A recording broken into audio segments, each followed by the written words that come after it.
I solemnly swear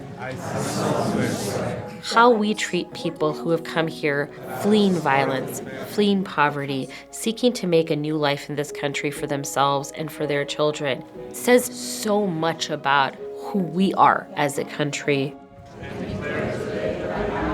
a citizen of the United States of America. But what we continue to see out of the administration, out of Congress, is more and more bricks that are put in front of immigrants to stop immigrants from being able to be in this country. It is so incumbent upon us to welcome immigrants as our communities and our families were welcomed in the past. And so we're going to be in place to fight it, to fight every single one of those bricks from being placed in front of our immigrant and refugee communities. ILCM has been around for 25 years.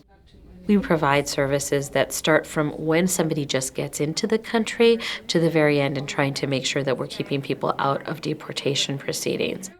Most of them are detained at the same place. In the past year, we represented over 4,200 clients who were from 112 different countries.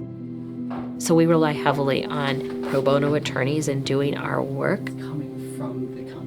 In total, we had 266 attorneys who provided pro bono services to ILCM in 2018. Many of us are very proud of our ability to respond to what the emerging needs are from the community.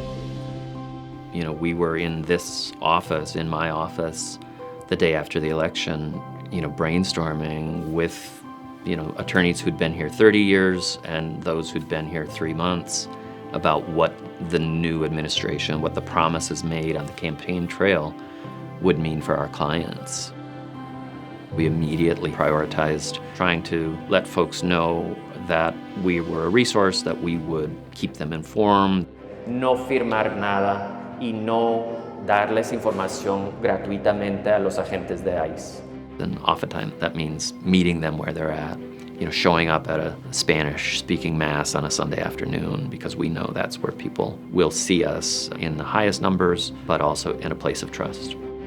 Ahora, esta es la aplicación para la solicitud de ciudadanía para esta. Since we came here, it's almost now going to be like 10 years, and we're still doing things with Martha.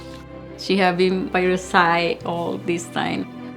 This office that she worked with, the people that she worked with, it's just people that put their heart in every case.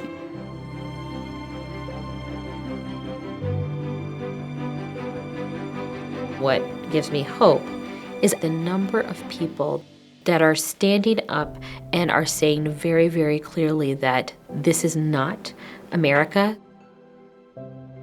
There may be some people who may have hate for refugee and immigrant communities, but they certainly don't stand for me. They don't stand for ILCM, and they don't stand for the majority of Minnesotans.